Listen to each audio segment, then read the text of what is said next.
Práve som otvoril dvere do Javorníkov. Krásne pohorie na Hornom Považí, kde aj vy môžete zažiť peknú školu v prírode.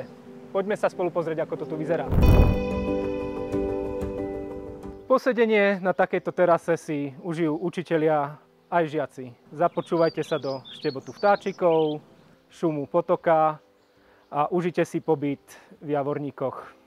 Do tejto priestrannej hotelovej reštaurácie sa zmestí aj 90 detičiek. Raňajky sú tu podávané formou bufetových stolov a nie je problém ani s rôznymi dietami alebo stravovacími obmedzeniami, len nám ich treba nahlásiť. V tomto hoteli vás počasie určite nezaskočí. Nachádzajú sa tu až 4 zasadačky alebo spoločenské miestnosti, táto konkrétne s kapacitou cca 40 osôb.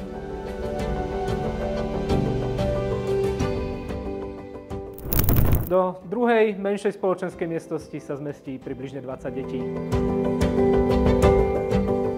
Najväčšia zasadačka má kapacitu do 60 osôb, deti možno aj trošku viacej a je vybavená aj premietacou technikou.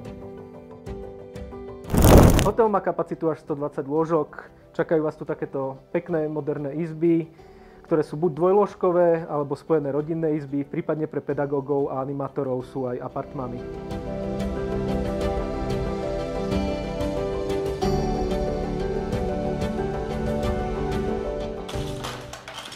Menší detský kútik s legom, stolovými hrami a inými hračkami určite poteší mladšie aj staršie deti.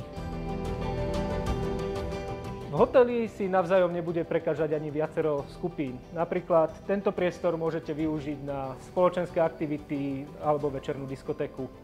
Za menší príplatok si môžete zahrať stolný futbal, biliard alebo aj bowling. Čo je ale naopak už v základnej cene školy v prírode, tak je tento bazén, ktorému sa deti určite potešia. Vonkajšie altánkové posedenie spolu s grillom a ohniskom môžete využiť na opekačku, učenie alebo iné aktivity.